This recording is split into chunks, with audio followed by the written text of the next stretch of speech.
یہ عربی مسلمان عربی نہیں، عربی گئے، یہ نوٹ کر لیجئے، اس لیے کہ عربوں کو اللہ نے فضیلت دی تھی، محمد ان میں سے تھے صلی اللہ علیہ وسلم، یہ رتبہ بلند ملا جن کو مل گیا۔ لیکن ساتھ ہی اللہ نے دھمکی بھی دے دی تھی سورہ محمد میں، ان تتولوا یستبدل قوما غیرکم، اگر تم پیٹھ دکھا دو گے اس مشن کو جو ہم نے تمہارے حوالے کیا ہے، تمہیں ہٹائیں گے، کسی اور کو لے آئیں گے۔ اور یہ بات ہو چکی ہے 13ویں صدی عیسوی میں، 1258 میں جب سقوط بغداد ہوا ہے، عربوں کے ہاتھ سے عالم اسلام کی قیادت چھین لی گئی، معذور کر دیا۔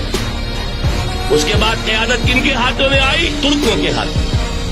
ترکان تیموری ہندوستان میں، ترکان صفوی ایران میں، ترکان سلجوقی مڈل ایسٹ میں، اور ترکان عثمانی کا تو کہنا ہی کیا ہے، وہ ایشیا مائنر سے چل کر آپ کو معلوم ہے کہ وسطی یورپ کا کتنا بڑا علاقہ، دی گریٹ آٹومان امپائر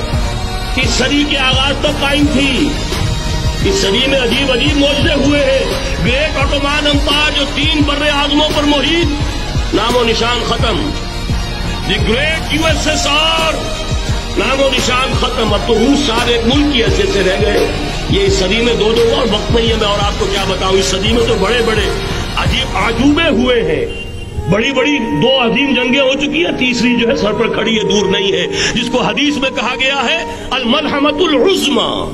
تاریخ انسانی کی عظیم ترین جنگ، اور وہی صلیبی جنگ جس کا آغاز بوسنیا سے ہو چکا ہے۔ بہرحال اس وقت جو میں کہہ رہا تھا، ورنہ میرے پاس تو یعنی یہ کہ درد دل کہنے کے لیے وقت نہیں ہے، مجھے اپنی بات کو محدود کرنا پڑ رہا ہے، لیکن میں اب آ رہا ہوں اصل موضوع کی طرف، کہ ایک امکان تو یہ ہے کہ اس بلاک میں اسلام کا احیاء ہو، اور اس کے لیے کچھ نویدیں بھی موجود ہیں احادیث نبویہ میں۔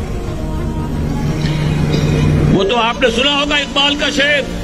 میرے عرب کو آئی ٹھنڈی ہوا جہاں سے، میرا وطن وہی ہے، میرا وطن وہی ہے۔ حدیث میں آتا ہے یخرج ناس من المشرق یؤتون للمہدی، یعنی سلطان علی، مشرق سے فوجیں نکلیں گی یہ جو کہ مہدی کی حکومت قائم کریں گی، اور یہ ہوں گے حضرت فاطمہ کی نسل ہی سے رضی اللہ تعالی عنہا، لیکن عالم عرب کے اندر پھر ایک طاقت بن کر ابھریں گے، باطل کی قوتوں کے خلاف جہاد کریں گے۔